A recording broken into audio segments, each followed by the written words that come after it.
নমস্কার ভিউয়ার্স, তোমাদের সকলকে ডেস্টিনেশন কি ইউটিউব চ্যানেলে স্বাগত। তোমাদেরকে যেমনটা বলেছিলাম যে 2023-এ যতগুলো শিফটে এমটিএস পরীক্ষা হয়েছিল প্রত্যেকটা শিফটের জিকে জিএসের কোশ্চেন তোমাদের সাথে আলোচনা করব।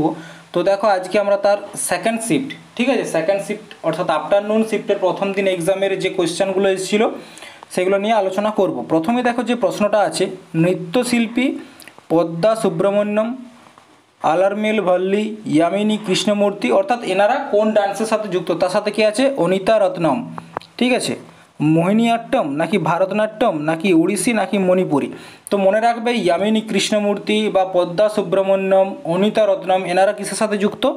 ভারতনাট্যম ডান্সের সাথে যুক্ত, ঠিক আছে, ভারতনাট্যম ডান্সের সাথে যুক্ত। এরপর দেখো ভারতনাট্যম ডান্সের আরও কয়েকজন বিখ্যাত নৃত্যকার আছেন, যেমন কি রুক্মিণী দেবী অরুণডালে, খুব গুরুত্বপূর্ণ নাম, ঠিক আছে, রুক্মিণী দেবী অরুণডালে। তাছাড়া কি আছেন? ইয়ামিনী কৃষ্ণমূর্তি, এখনই বললাম। ইনি আবার কুচিপুড়ি ডান্সের সাথেও যুক্ত, ঠিক আছে, কোন ডান্স? কুচিপুড়ি, ঠিক আছে, কুচিপুড়ি ডান্সের সাথেও যুক্ত। তাছাড়া আর কি আছেন? টি বালা সরস্বতী, ভারতনাট্যম ডান্সের সাথে যুক্ত আছেন কে? রুক্মিণী দেবী অরুণডালে, ইয়ামিনী কৃষ্ণমূর্তি, টি বালা সরস্বতী, মৃণালিনী সারাবাই আর নর্তকী নটরাগ। এই যে নর্তকী নটরাগ আছেন ইনি হচ্ছেন প্রথম থার্ড জেন্ডার, ঠিক আছে, প্রথম থার্ড জেন্ডার বা ট্রান্সজেন্ডার ভারতনাট্যম ডান্সার। তাহলে প্রথম থার্ড জেন্ডার বা ট্রান্সজেন্ডার ভারতনাট্যম ডান্সার কি আছেন? নর্তকী নটরাগ, ঠিক আছে।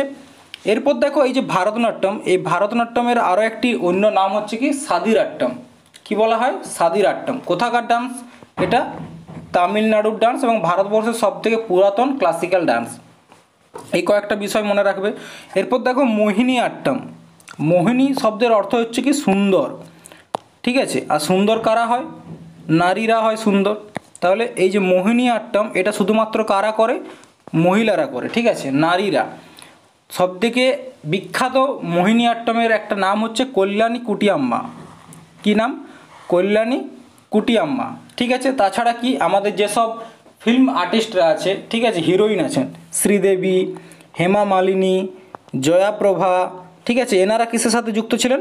মোহিনীআট্টমের সাথে যুক্ত। কল্যাণী কুটিয়াম্মা, শ্রীদেবী, হেমা মালিনী। এরপর দেখো ওড়িশি ডান্স। ওড়িশি ডান্স কোথাকার? উড়িষ্যার ডান্স। মোহিনীআট্টম কোথাকার? কেরালার।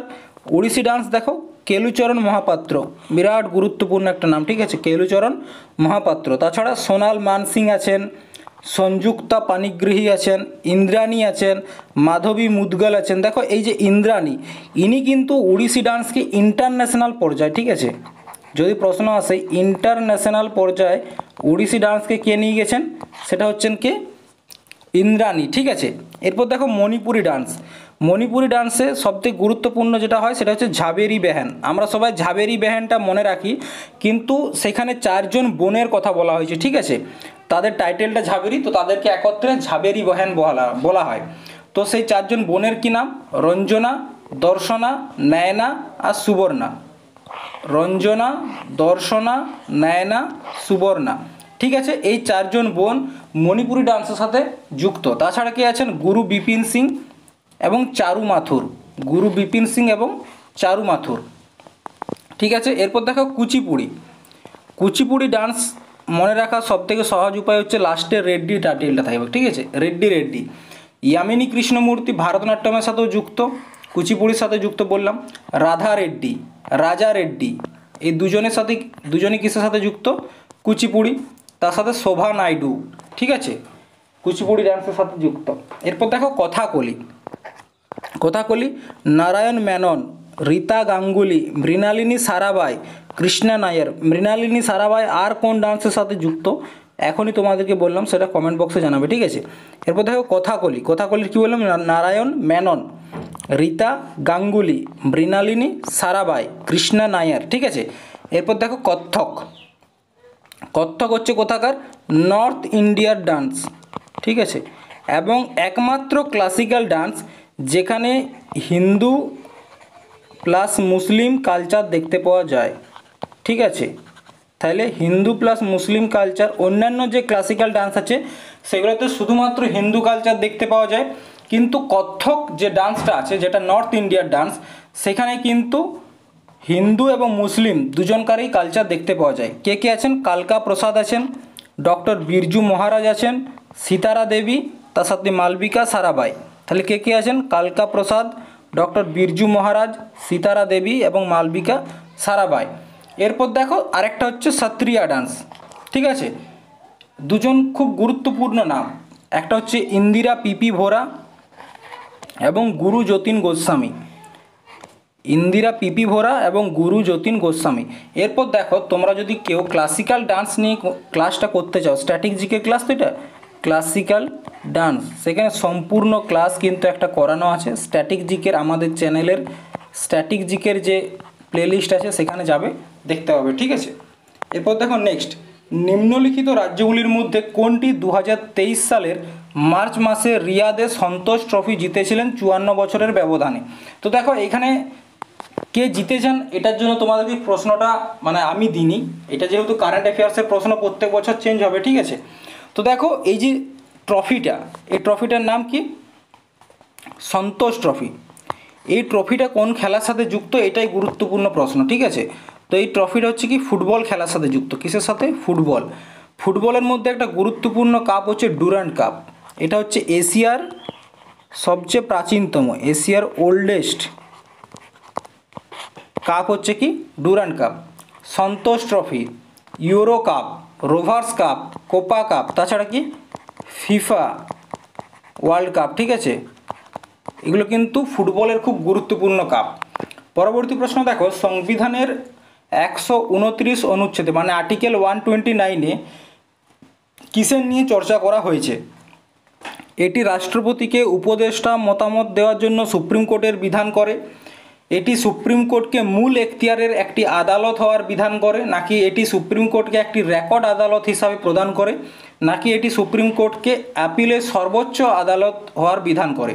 তো দেখো আর্টিকেল 129, ঠিক আছে। দেখো আর্টিকেল 124 থেকে 147, এই আর্টিকেলগুলোর মধ্যে কিসের চর্চা করা হয়েছে? ভারতের সুপ্রিম কোর্টের চর্চা করা হয়েছে। তার মধ্যে এখানে যে প্রশ্নটা আছে আর্টিকেল 129, সেখানে বলা হয়েছে যে supreme court is a court of record. Supreme court is a court of record, তার কথার অর্থটা কি? অর্থটা হচ্ছে যে সুপ্রিম কোর্টের কোনো ন্যায় বিচার বা কোনো রকম ভার্ডিক্ট দিল, ঠিক আছে, কোনো কেসের উপর কোনো একটা ভার্ডিক্ট দিল, সেই ভার্ডিক্টের ওপর পরবর্তী ক্ষেত্রে নিম্ন আদালতে বা সুপ্রিম কোর্টে কিন্তু ওই ভার্ডিক্টকে ভিত্তি করে কিন্তু কোনো কেস লড়া যেতে পারে। ধরো একজনকে একটা খুন করার জন্য 5 বছরের জেল দিল, এরপর সেম একই রকম খুন আরও অন্য কেউ একজন করেছে, ঠিক আছে। তাহলে এখানে সুপ্রিম কোর্ট যেহেতু ওই কাজের জন্য 5 বছরের জেল দিয়েছে, তাহলে অন্যান্য কেসের ক্ষেত্রে অন্য হাইকোর্ট, ডিস্ট্রিক্ট কোর্টে বা সুপ্রিম কোর্টে লয়াররা কি বলতে পারে যে আগের এরম একটা কেসে 5 বছর দেওয়া হয়েছে, তাহলে এই ক্ষেত্রেও 5 বছর দেওয়া হোক, ঠিক আছে। তার মানে সুপ্রিম কোর্টের নিজের যে রায়গুলো দেয়, যে জাস্টিসগুলো দেয়, সেই জাস্টিসগুলোই নিজের উপর নিজে একটা আইন। সুপ্রিম কোর্টের জাস্টিসটাই কিন্তু একটা আইন, সেটাই আর্টিকেল 129-এ বলা হয়েছে। কি বলা হয়েছে? Supreme court is a court of record, মানে সুপ্রিম কোর্ট যে ন্যায়গুলো দিবে, যে ভার্ডিক্টগুলো দিবে, সেইটাই এক একটা আইন, পরবর্তী কেসের ক্ষেত্রে সেইগুলো ব্যবহার করা যেতে পারে। তাহলে এখানে কি বলা হয়েছে? যে সুপ্রিম কোর্টকে একটি রেকর্ড আদালত হিসাবে প্রদান করে, তাহলে এটা হচ্ছে অ্যান্সার। এরপর দেখো আর্টিকেল 124, এখানে কিসের কথা বলা হয়েছে? এখানে বলা হয়েছে structure of supreme court, supreme কোর্টটার গঠনটা কিভাবে হবে সেটার কথা বলা হয়েছে। এবং এখানে দেখো সুপ্রিম কোর্টের যদি কেউ জাজ হতে চায় তার কতগুলো ক্রাইটেরিয়া আছে, তার মধ্যে একটা হচ্ছে কি তাকে 5 বছর হাইকোর্টের জাজ হতে হবে অথবা 10 বছর হাইকোর্টের লয়ার হিসাবে কাজ করতে হবে। এরপর একটা প্রশ্ন আসে যে সুপ্রিম কোর্টের যে চিফ জাস্টিস থাকে বা সুপ্রিম কোর্টের যে জাজ, তার নিযুক্তি কে করে, তার নিযুক্তি কে করে, অ্যাপয়েন্টমেন্ট কে করে? সেটা হচ্ছে প্রেসিডেন্ট। আর্টিকেল 124 হিসাবে প্রেসিডেন্ট কিন্তু তাদের নিযুক্তি করে।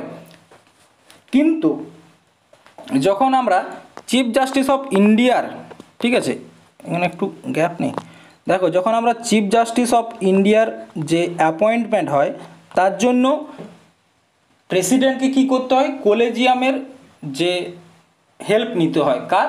কলেজিয়ামটা কি? কলেজিয়ামটা হচ্ছে একটা পদ্ধতি, মানে একটা 5 জন সিনিয়র জাজের একটা কমিটি। কলেজিয়ামটা কি? 5 জন সিনিয়র জাজের একটা কমিটি, যেখান থেকে তারা ঠিক করে যে ভারতের পরবর্তী চিফ জাস্টিস কে হবে, ঠিক আছে।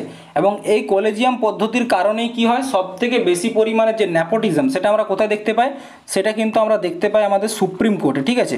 এই কলেজিয়াম পদ্ধতি, এই কলেজিয়াম পদ্ধতিটাকে হাঁটানোর জন্য ভারত সরকার, ঠিক আছে, মানে ভারতের পার্লামেন্ট 99তম সংবিধান সংশোধন বিল নিয়ে এসেছিল। 99তম সংবিধান সংশোধন বিল 2014 সালে নিয়ে এসেছিল, এবং এই বিলটার নাম রাখা হয়েছিল NJAC, national judiciary appointment committee.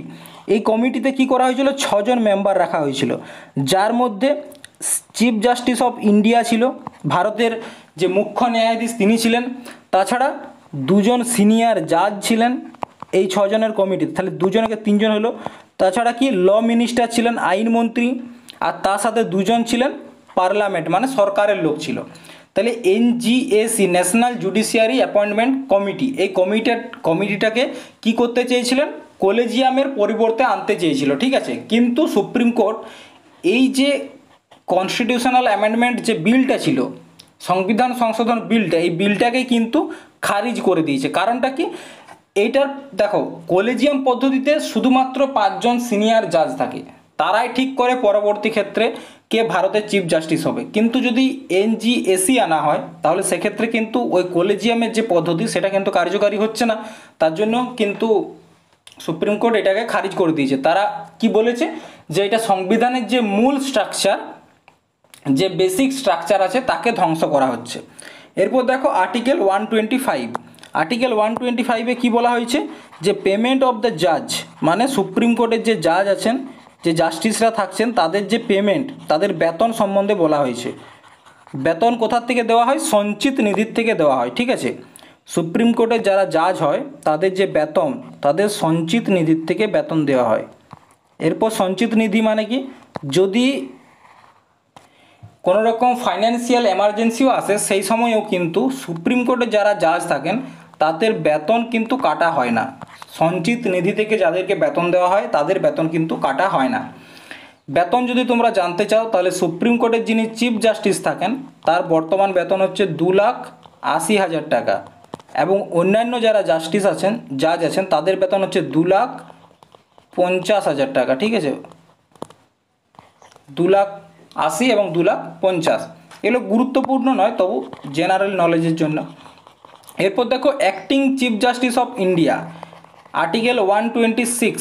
Article 126-এ কী বলা হয়েছে? Acting chief justice. Acting chief justice বলতে কী বোঝায়? ধরো কোনো একটা কারণে ভারতের যে বর্তমান চিফ জাস্টিস অফ ইন্ডিয়া আছেন, ভারতের মুখ্য ন্যায়াধীশ আছেন, তিনি বাইরে কোনো কাজে গেলেন বা কোনো বিদেশ সফরে গেলেন। সেই সময় কি? সেই সময় যিনি ভারতের চিফ জাস্টিস হিসাবে কাজ করেন, তাকে বলা হয় acting chief justice of India. কাকে করা হয়? সুপ্রিম কোর্টের সব থেকে যিনি সিনিয়র জাজ থাকেন, তাকে কিন্তু অ্যাক্টিং চিফ জাস্টিস করা হয়। আর্টিকেল 126-এ এটাই বলা হয়েছে। আর্টিকেল 127-এ কী বলা হয়েছে? অ্যাডহক জাজ। অ্যাডহক জাজ মানে কি? ধার করা জাজ। ধরো সুপ্রিম কোর্টে যে 33 জন জাজ থাকার কথা, তো সেই 33 জনের মধ্যে কিন্তু 33 জন নেই, কিছু জাজ কম আছে, ঠিক আছে। তাহলে সেই সময় কি করা হয়? যে হাইকোর্ট থেকে কিছু জাজকে সুপ্রিম কোর্টে নিয়ে আসা হয়।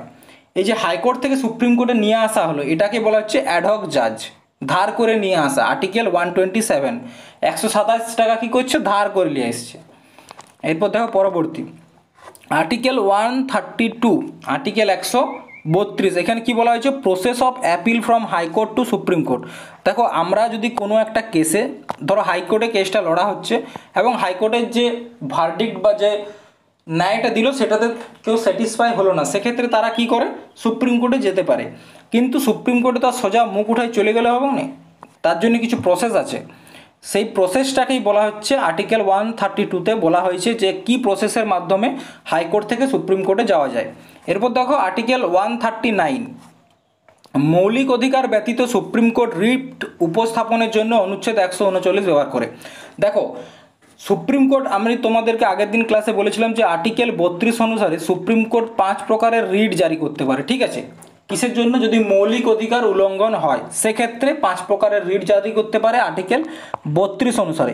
কিন্তু ধরো কোনো একটা ব্যক্তির মৌলিক অধিকারটা উল্লঙ্ঘন হয়নি, সেক্ষেত্রে যদি সুপ্রিম কোর্ট রিট জারি করতে হয়, তখন সুপ্রিম কোর্ট আর্টিকেল 139-এর ব্যবহার করে। দেখো এই আর্টিকেলটা খুব গুরুত্বপূর্ণ, কারণ কি আমরা সবাই আর্টিকেল 32-এর কথা জানি, কিন্তু আর্টিকেল যে 139-এ বলা হয়েছে যদি মৌলিক অধিকারের উপর রিট জারি করা না হয়, তাহলে সেক্ষেত্রে অন্যান্য কোনো বিষয়ের উপর রিট জারি করতে গেলে আর্টিকেল 139-এর ব্যবহার করতে হবে। এরপর তোমরা বলো যে হাইকোর্ট রিট জারি করার জন্য কত নাম্বার আর্টিকেলের ব্যবহার করে। ঠিক আছে, এরপর দেখো article 142, supreme court can do justice in Annie case, so supreme court is a complete justice. তার মানে কি এখানে বলতে চেয়েছে যে আর্টিকেল 142 142-এ সুপ্রিম কোর্ট ভারতবর্ষের যে কোনো কেসের উপর কি করতে পারে? জাস্টিস দিতে পারে। ঠিক আছে, আর আর্টিকেল 143 গুরুত্বপূর্ণ, এখানে বলা হয়েছে যে president can consult supreme court in Annie matter. Supreme court মানে আমাদের ভারতের যিনি রাষ্ট্রপতি আছেন, তিনি যে কোনো বিষয়ে সুপ্রিম কোর্টের সাথে কোনো বিষয় নিয়ে কিন্তু পরামর্শ করতে পারেন, কিন্তু সেক্ষেত্রে যে সুপ্রিম কোর্ট তাকে পরামর্শ দিতে বাধ্য এমনটাও কিন্তু নয়। আর্টিকেল 143-তে সেটা বলা হয়েছে। ঠিক আছে, এরপর দেখো পরবর্তী প্রশ্ন, ভারতীয় ধ্রুপদী কণ্ঠশিল্পী পণ্ডিত যশরাজ নিম্নলিখিত কোন সঙ্গীতের অন্তর্গত ছিলেন, অর্থাৎ কোন ঘরানার অন্তর্গত ছিলেন? কি নাম? পণ্ডিত যশরাজ। তিনি কিসের সাথে যুক্ত ছিলেন? গোয়ালিয়র ঘরানার সাথে, মেওয়াতি ঘরানার সাথে। ঠিক আছে, কিসের সাথে যুক্ত ছিলেন? মেওয়াতি ঘরানার সাথে যুক্ত ছিলেন পণ্ডিত যশরাজ। কিসের সাথে? পণ্ডিত যশরাজ মেওয়াতি ঘরানার সাথে তিনি যুক্ত ছিলেন। এরপর দেখো পাতিয়ালা ঘরানা, ডাগরি ঘরানা, গোয়ালিয়র ঘরানা, এগুলো কি? এগুলো হচ্ছে আমাদের যে ক্লাসিক্যাল মিউজিক আছে তার কতকগুলো ভাগ। আমাদের ক্লাসিক্যাল ডান্সে যেমন ভারতনাট্যম আছে, কুচিপুড়ি আছে, কথাকলি আছে, সেরকম আমাদের যে ক্লাসিক্যাল বা শাস্ত্রীয় যে সঙ্গীত আছে তারও তো কিছু ভাগ আছে। তো তার মধ্যে একটা হচ্ছে কি মেওয়াতি ঘরানা, আর এই মেওয়াতি ঘরানার একজন বিখ্যাত সঙ্গীতজ্ঞ কে ছিলেন? পণ্ডিত যশরাজ। এরপর দেখো পাতিয়ালা ঘরানা, পাতিয়ালা ঘরানার একজন বিখ্যাত মিউজিশিয়ান হচ্ছেন কে? উস্তাদ বড়ে গুলাম আলী খান। কে? উস্তাদ বড়ে গুলাম আলী খান, তিনি হচ্ছেন পাতিয়ালা ঘরানার একজন গুরুত্বপূর্ণ মিউজিশিয়ান। ঠিক আছে,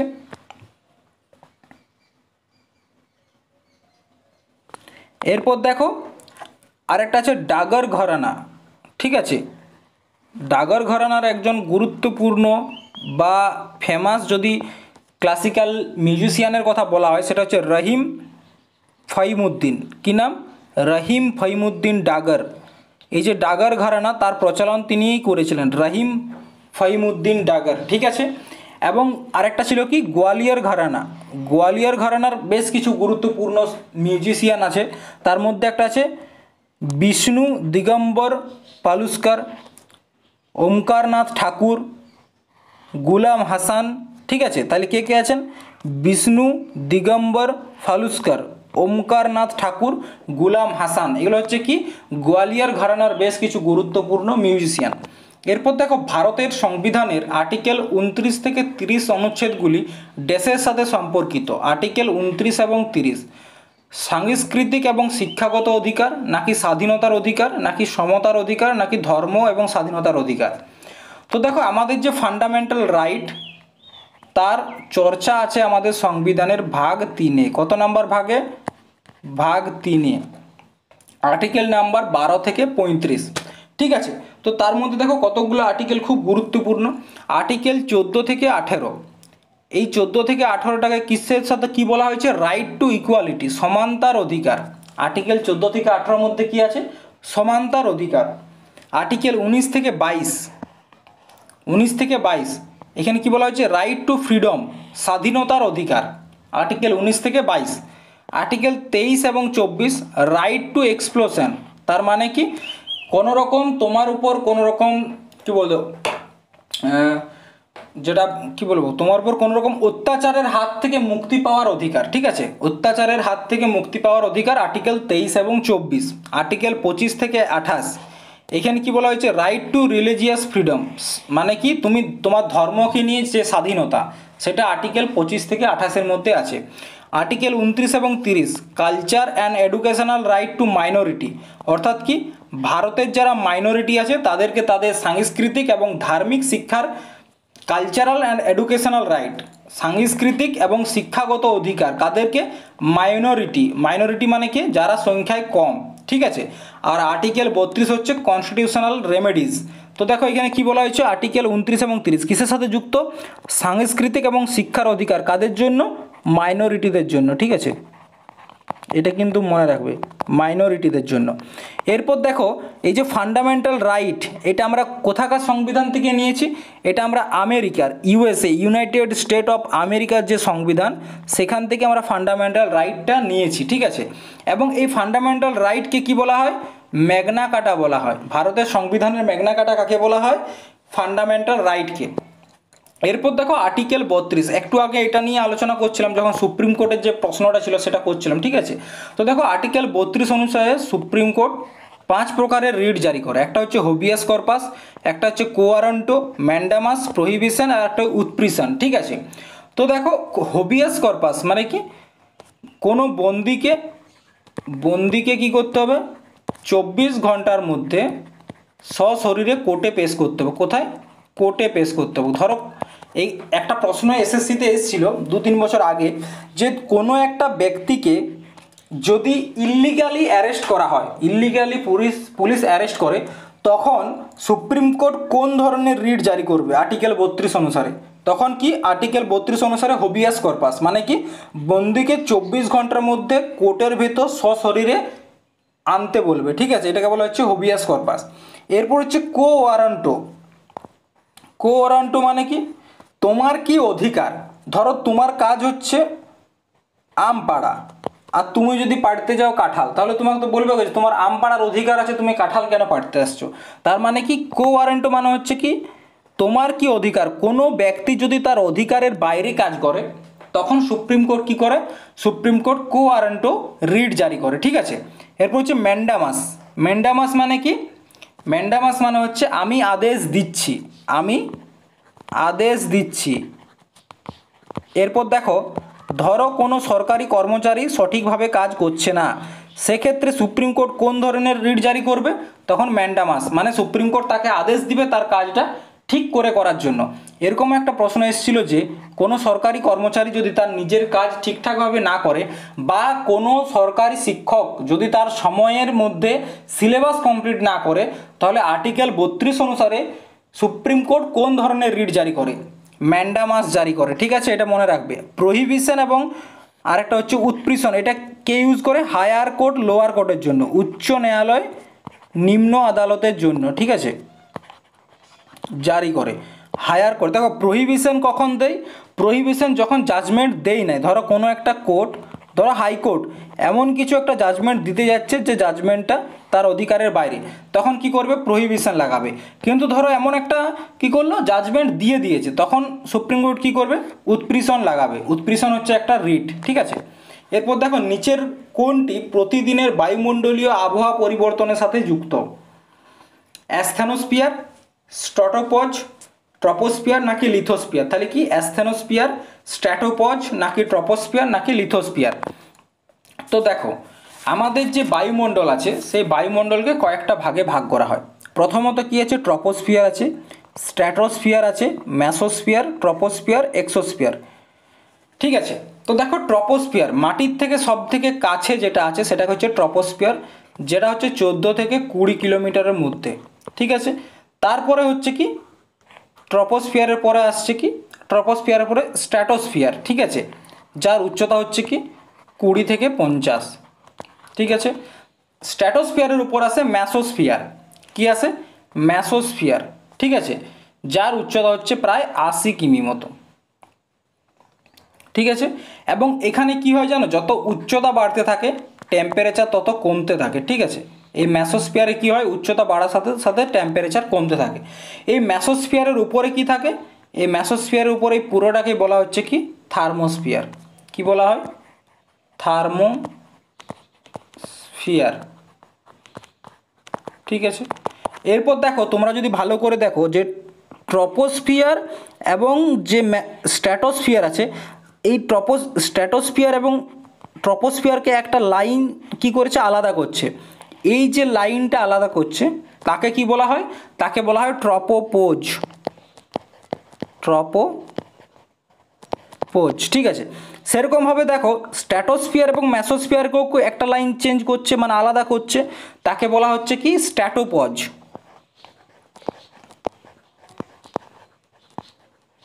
ঠিক আছে, স্ট্র্যাটোপজ। এরপর দেখো মেসোস্ফিয়ার এবং তার উপর আছে থার্মোস্ফিয়ার। এই মেসোস্ফিয়ার এবং থার্মোস্ফিয়ারকে কে আলাদা করছে, আলাদা করছে তোমার মেসোপজ। এই পর্যন্ত বোঝা গেছে। এরপর দেখো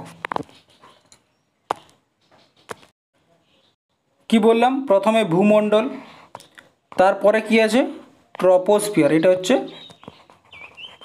ট্রপোস্ফিয়ার, ঠিক আছে। ট্রপোস্ফিয়ারের পর কি আছে স্ট্র্যাটোস্ফিয়ার। এই স্ট্র্যাটোস্ফিয়ারের উপরে কি আছে, স্ট্র্যাটোস্ফিয়ার উপর আছে মেসোস্ফিয়ার, আর মেসোস্ফিয়ার উপরে কি আছে থার্মোস্ফিয়ার, ঠিক আছে। এই ট্রপোস্ফিয়ার আর স্ট্র্যাটোস্ফিয়ার হচ্ছে tropopause, stratosphere mesosphere stratopause, mesosphere thermosphere mesopause, ঠিক আছে। এই পর্যন্ত বুঝতে পেরেছো। এই যে ওজোন স্তরের কথা আমরা বলি, সেই ওজোন স্তর কোথায় অবস্থিত, ট্রপোস্ফিয়ারে। এই ট্রপোস্ফিয়ারের মধ্যে কি দেখতে পাওয়া যায়, মেঘ দেখতে পাওয়া যায়। এবং বায়ুমণ্ডলে যত রকম ঘটনা, বৃষ্টি আসা, ঝড় আসা, সব কিছুই কোথায় হয়, ট্রপোস্ফিয়ারের মধ্যে হয়। তার জন্য ট্রপোস্ফিয়ারকে কি বলা হয় জানো, ট্রপোস্ফিয়ারকে বলা হয় ক্ষুদ্রমণ্ডল। কি বলা হয়, ক্ষুদ্রমণ্ডল, ঠিক আছে। তার উপরে এসো স্ট্র্যাটোস্ফিয়ার। স্ট্র্যাটোস্ফিয়ারে কিন্তু এসব কিছুই হয় না, এখানে মেঘও থাকে না, তার জন্য এটাকে বলা হচ্ছে শান্ত মণ্ডল। কি বলা হয়, শান্ত মণ্ডল। এবং এরোপ্লেন, ঠিক আছে, এরোপ্লেন বা ধরো যে আমাদের এয়ারক্রাফটগুলো আছে সেগুলো কোথায় চলাচল করে, স্ট্র্যাটোস্ফিয়ারে করে। কারণ কি, এই ক্ষুদ্রমণ্ডলে তো নানা রকম সমস্যা লেগেই থাকে। তারপর আছে কি মেসোস্ফিয়ার। মেসোস্ফিয়ার কি হয়, এখানে টেম্পারেচার মানে উচ্চতা বাড়ার সাথে সাথে টেম্পারেচারটা কি থাকে, কমতে শুরু করে। এবং থার্মোস্ফিয়ারের টেম্পারেচার সব থেকে বেশি, প্রায় 10,000 থেকে 16,000 ডিগ্রি, ঠিক আছে, 10 থেকে 16,000। এবং এই থার্মোস্ফিয়ারের নিচের দিকে থাকে কি আয়োনোস্ফিয়ার। আয়োনোস্ফিয়ার, যেখানে কি হয়, আমাদের যে বেতার তরঙ্গ থাকে, সেই বেতার তরঙ্গটা কি হয় ওখানে মানে থার্মোস্ফিয়ারে আয়োনোস্ফিয়ারে যায় এবং সেখান থেকে ঘুরে এসে আমরা রেডিওর মধ্যে আমরা গান শুনতে পারি, ঠিক আছে। এবং মেরুজ্যোতি কোথায় দেখতে পাওয়া যায়, থার্মোস্ফিয়ারে দেখতে পাওয়া যায়। কোথায়, থার্মোস্ফিয়ারে, ঠিক আছে। তাহলে মেরুজ্যোতি আমরা কোথায় দেখতে পাই, থার্মোস্ফিয়ারে দেখতে পাই। তাহলে এখানে কি প্রশ্নটা ছিল, প্রশ্নটা ছিল যে বায়ুমণ্ডলীয় আবহাওয়া পরিবর্তন কোথায় দেখতে পাই, ট্রপোস্ফিয়ারে। কারণ এখানে মেঘ আছে, এখানেই ঝড় বৃষ্টি বাদল সব কিছু হয়। এবং এই ট্রপোস্ফিয়ারকে কি বলা হয়, ক্ষুদ্রমণ্ডল। পরবর্তী প্রশ্ন দেখো, বিখ্যাত বৃহদেশ্বর মন্দির কোন রাজ্যে অবস্থিত। বৃহদেশ্বর মন্দির কেরালা, কর্ণাটক, তামিলনাড়ু নাকি অন্ধ্রপ্রদেশ। তো মনে রাখবে যে বৃহদেশ্বর যে মন্দির আছে সেটা কোথায় অবস্থিত, সেটা তামিলনাড়ুতে অবস্থিত, ঠিক আছে। সেটা হচ্ছে তোমার তামিলনাড়ুতে অবস্থিত। এই দেখো বৃহদেশ্বর মন্দির, ঠিক আছে। দেখো একটা ইউনেস্কো সাইটে একটা আছে কি গ্রেট লিভিং চোলা টেম্পল, গ্রেট লিভিং চোলা টেম্পল, ঠিক আছে। আশা করি এটা সবাই শুনেছো নামটা। এটা ইউনেস্কোর মধ্যে এসেছিল কবে জানো, দুবার ইউনেস্কো এটাকে দিয়েছে। একবার দিয়েছে 1987 সালে, 1987, আরেকবার দিয়েছে 2004। দেখো এই যে গ্রেট লিভিং চোলা টেম্পল, এখানে টোটাল 3টা মন্দির আছে, 3টা মন্দির আছে। একটা হচ্ছে কি বৃহদেশ্বর, একটা হচ্ছে বৃহদেশ্বর মন্দির, একটা হচ্ছে ঐরাবতেশ্বর,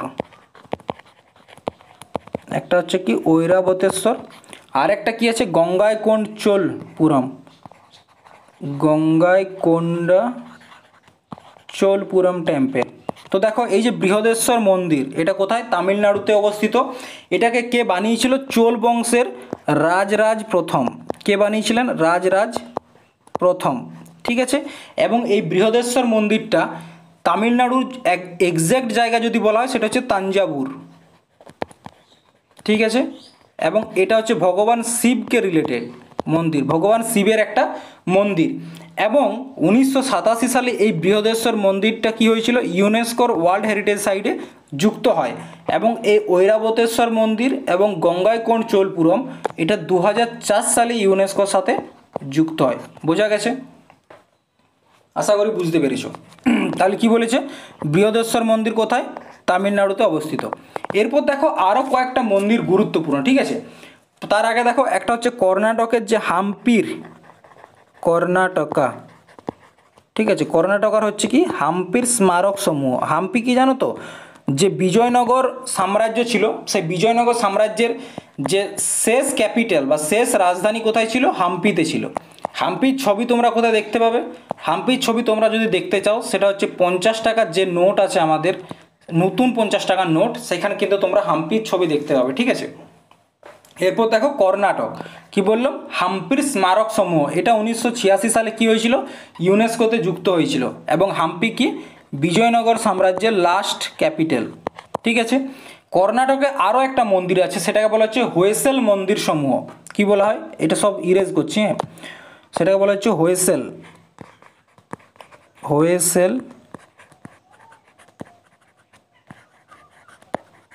মন্দির সমূহ, ঠিক আছে। এটা ইউনেস্কোতে যুক্ত হয় 2003 সালে। এবং কর্ণাটকের এটা লেটেস্ট, যেটা কিসের সাথে যুক্ত হয়েছে, ইউনেস্কোর সাথে যুক্ত হয়েছে। এখানে টোটাল 3টা মন্দির এখানেও আছে, ঠিক আছে। একটা হচ্ছে কি বেলুর, এটা কোন ভগবানকে, ভগবান বিষ্ণু, ঠিক আছে। এখানে আরেকটা আছে হেলবিডে, হেলবিডে মন্দির, এটা কিসের সাথে যুক্ত, ভগবান শিব। আরেকটা আছে কি সোমনাথপুরম, সোমনাথপুরমে, এটা কিসের সাথে যুক্ত, ভগবান শ্রীকৃষ্ণ, ভগবান শ্রীকৃষ্ণের সাথে যুক্ত, ঠিক আছে। তাহলে তামিলনাড়ু হলো, কর্ণাটক হলো। এরপর দেখো কেরালার, কেরালার যদি তোমাদেরকে বলি, তাহলে কেরালার একটা কি আছে, নাটক আছে, সেটাকে বলা হচ্ছে মুড়িয়াট্টম। এটা হচ্ছে এখানকার ক্লাসিক্যাল নাটক মুড়িয়াট্টম। এই মুড়িয়াট্টমটা কি হয়েছে 2008 সালে ইউনেস্কোর, 2008, ঠিক আছে, ইউনেস্কোর যে ওয়ার্ল্ড ইনটেনজিবল সাইট আছে, ইনটেনজিবল সাইট মানে কি, যেটাকে আমরা ছুঁতে পারি না, সেই ইনটেনজিবল সাইটের সাথে যুক্ত আছে, ঠিক আছে। নেক্সট প্রশ্ন দেখো, which of the following is an example of capital receipt in the government of budget. Capital রিসিপ্টের উদাহরণ সবসময় মনে রাখবে, গভর্নমেন্ট যে বন্ড থাকে তার যে বিক্রি তাকে বলা হয়, ঠিক আছে। পরবর্তী প্রশ্ন দেখো, ড্যাশের নুয়াখাই উৎসব পঞ্চমী তিথিতে পালন করা হয়, ঠিক আছে, এবং সেটা কি গণেশ চতুর্থীর পরের দিন। তো মনে রাখবে নুয়াখাই উৎসব কোথাকার, এখানে মেন প্রশ্ন যেটা বলেছে সেটা হচ্ছে নুয়াখাই উৎসবটা কোথাকার, উড়িষ্যা, আসাম, মেঘালয় নাকি ওয়েস্ট বেঙ্গল। তো নুয়াখাই উৎসবটা হচ্ছে কোথাকার, আশা করি তোমরা অনেকবার এটা মানে কোশ্চেনটা করেছো, আগেও অনেকবার করেছি, সেটা হচ্ছে কি উড়িষ্যা, উড়িষ্যার হচ্ছে কি নুয়াখাই, ঠিক আছে।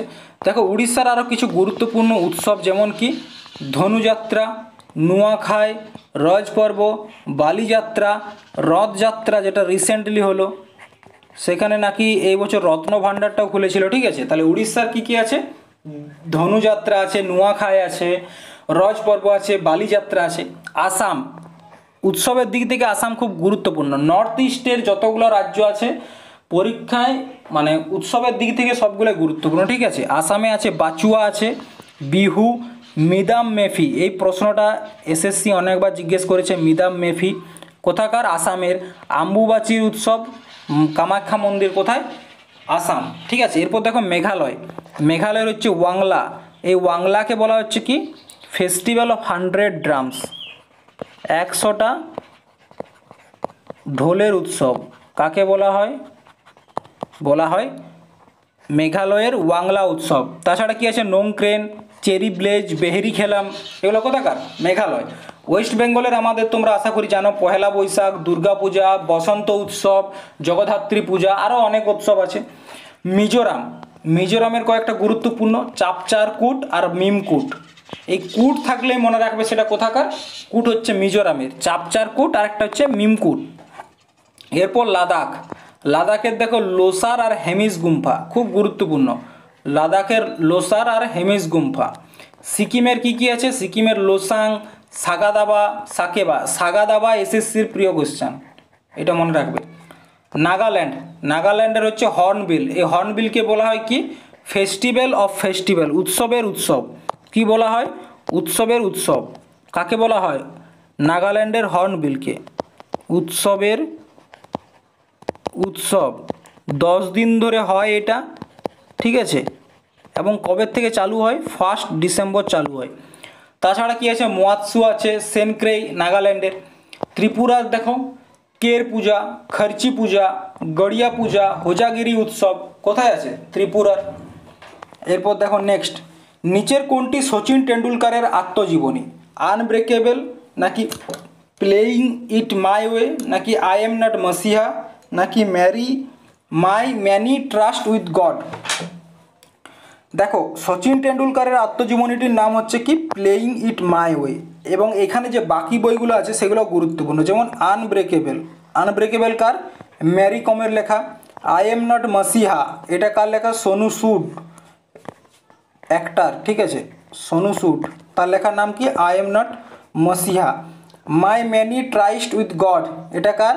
পিভি রঘুনাথন। কার লেখা? পিভি রঘুনাথন। বুঝতে পেরেছো? এরপর দেখো নেক্সট প্রশ্ন, মিত্র মেলা একটি বিপ্লবী সংগঠন কার দ্বারা প্রতিষ্ঠিত? অর্থাৎ মিত্র মেলা কে প্রতিষ্ঠা করেছে? ঠিক আছে, দেখো কতগুলো এখানে যে সমিতির কথা বলা হয়েছে, কে প্রতিষ্ঠা করেছে, কত সালে করেছে, এগুলো খুব গুরুত্বপূর্ণ, ঠিক আছে। যেমন প্রথমে দেখো এখানে মিত্র মেলার কথা বলেছে। মিত্র মেলা সাভারকার ব্রাদার্স করেছে। কবে করেছিল? 1901 সালে। তারপর চলে এসো, তারপর আছে কি? অনুশীলন সমিতি। মিত্র মেলা তাহলে কে হলো? সাভারকার ব্রাদার্স, 1901। তাহলে এখানটা আগে ঠিক করে দিই, মিত্র মেলা বিনায়ক দামোদর সাভারকার বা সাভারকার ব্রাদার্স, অ্যান্সার পেয়ে গেছো। এরপর দেখো অন্যান্য কতকগুলো সমিতি, যেমন অনুশীলন সমিতি। অনুশীলন সমিতি দুবার স্থাপনা হয়েছে, একটা হয়েছে মেদিনীপুরে আর একটা হয়েছে ঢাকাতে। তো 1902 সালে মেদিনীপুরে কে করেছিল? প্রমথনাথ মিত্র। আর 1907 সালে ঢাকাতে কে করেছিল? পুলিন বিহারী দাস। তাহলে অনুশীলন সমিতি দুবার স্থাপনা হয়, একবার মেদিনীপুর অর্থাৎ আমাদের পশ্চিমবঙ্গের মেদিনীপুরে, আর একবার হচ্ছে বর্তমান বাংলাদেশের ঢাকাতে। মেদিনীপুরে হয়েছিল 1902 সালে, কে করেছিল? প্রমথনাথ মিত্র। এবং অনুশীলন সমিতি হয়েছিল আরেকবার কোথায়? 1907 সালে ঢাকাতে, কে করেছিল? পুলিন বিহারী দাস। এরপর দেখো স্বদেশ বান্ধব সমিতি। স্বদেশ বান্ধব সমিতিটি কার? অশ্বিনী কুমার দত্ত। স্থাপনা করেছিলেন কে? অশ্বিনী কুমার দত্ত, 1905 সালে। সত্যশোধক সমাজ খুব গুরুত্বপূর্ণ। সত্যশোধক সমাজ জ্যোতিবা ফুলে স্থাপনা করেছিলেন 1873 সালে। আত্মীয় সভা, আত্মীয় সভার স্থাপনা করেছিলেন কে? 1815 সালে রাজা রামমোহন রায়। এরপর এই যে রাজা রামমোহন রায়, এনাকে রাজা উপাধিটি কে দিয়েছেন সেটা তোমরা কমেন্ট বক্সে জানাও, ঠিক আছে। এরপর দেখো বহিষ্কৃত হিতকরণী সভা, খুব গুরুত্বপূর্ণ। বহিষ্কৃত হিতকরণী সভা এটাকে করেছেন ডক্টর বি.আর. আম্বেদকর, ভীমরাও আম্বেদকর, 1924 সালে। দলিত শ্রেণীর জন্য কি করেছিলেন? বহিষ্কৃত হিতকরণী সভা। এরপর দেখো বাংলার নিম্নলিখিত মুক্তিযোদ্ধা আইনজীবীদের মধ্যে কাকে বাংলার দেশবন্ধু বলা হয়? বাংলার দেশবন্ধু কাকে বলা হয়? চিত্তরঞ্জন দাস, দুর্গামোহন দাস নাকি সতীশ রঞ্জন দাস নাকি বিপিনচন্দ্র পাল? তো মনে রাখবে যে বাংলার যে মুক্তিযোদ্ধা আছে তাদের মধ্যে দেশবন্ধু বলা হয় চিত্তরঞ্জন দাসকে। কাকে বলা হয়?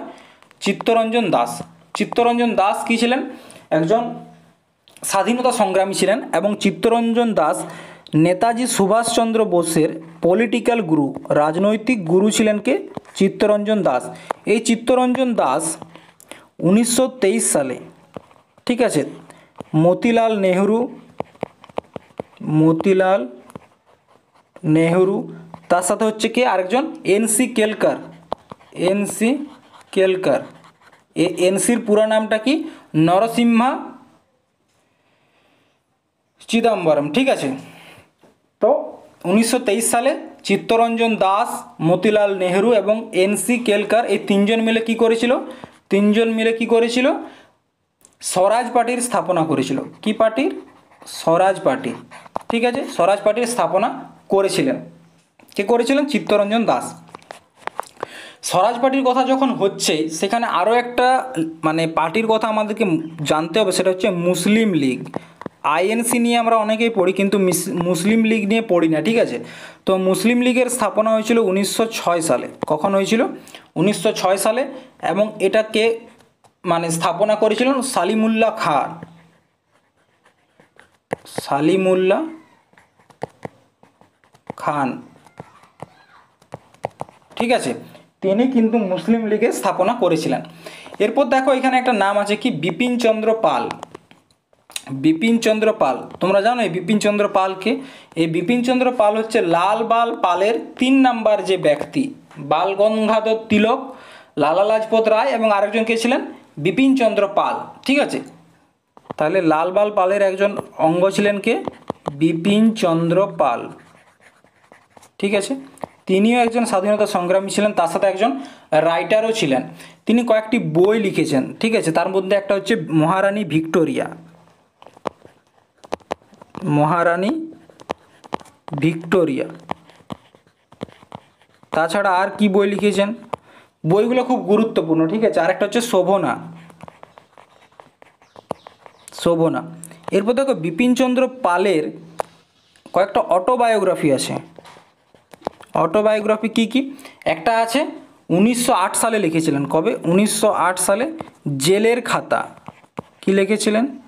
জেলের খাতা। আরেকটা লিখেছিলেন 1954 সালে। কি লিখেছিলেন? 70 বছর। বইটার নাম কি দিয়েছিলেন? 70 বছর, ঠিক আছে। তাছাড়া তিনি কিছু ইংরেজি বইও লিখেছিলেন। ইংরেজি বই কী কী ছিল? Beginning of freedom, beginning of freedom, beginning of freedom. আরেকটা আছে কি, the battle of Swaraj, the battle of Swaraj. তো এই বইগুলো তিনি ইংরেজিতে লিখেছিলেন, ঠিক আছে। নেক্সট প্রশ্ন কি আছে, যে গতির which is the Goshen unit of kinematic velocity. এটা মনে রাখবে কি, স্টোকস, সরি, কাইনেমেটিক ভ্যালোসিটি হচ্ছে কি স্টোকস, অ্যাম্পিয়ার হচ্ছে কারেন্টের একক, জুল হচ্ছে কাজের একক, ঠিক আছে। তো দেখো আজকে তোমাদের সাথে বেশ কয়েকটা গুরুত্বপূর্ণ প্রশ্ন তোমাদের সাথে আলোচনা করেছি, মানে সেকেন্ড শিফটে যতগুলো প্রশ্ন ছিল সেকেন্ড শিফটে, ঠিক আছে। কারেন্ট অ্যাফেয়ার্সের কয়েকটা প্রশ্ন বাদ দিয়েছি কারণ সেগুলো অনেক পুরনো প্রশ্ন, ঠিক আছে। তো সেকেন্ড শিফটে যতগুলো প্রশ্ন ছিল জিকে জিএসের সবগুলো তোমাদের সাথে শেয়ার করেছি। তার সাথে যথেষ্ট ভালো একটা কন্টেন্ট, মানে অনেক কষ্ট করে এই কন্টেন্টগুলো বানাতে হয়, ঠিক আছে। তো এই কন্টেন্ট তোমাদের সাথে শেয়ার করলাম, আশা করি তোমাদের ভালো লাগবে, তোমরা বুঝতে পেরেছো। যদি কোনো সমস্যা থাকে তাহলে সেটা অবশ্যই জানাবে। আর এই ক্লাসটার যে পিডিএফ দেখো প্রত্যেকটা একদম প্রিন্ট মানে টাইপ করা আছে। তো পিডিএফটা তোমরা কোথায় পাবে? পিডিএফটা পাবে আমাদের হোয়াটসঅ্যাপ গ্রুপ, তার সাথে কি আছে টেলিগ্রাম চ্যানেল, টেলিগ্রাম চ্যানেলেও কিন্তু পাবে। ডেসক্রিপশান বক্সে লিঙ্ক দেওয়া থাকবে, তোমরা সবাই যুক্ত হয়ে যাও। তো আজকের ক্লাসটা এখানে সমাপ্ত করলাম। ধন্যবাদ, জয় হিন্দ।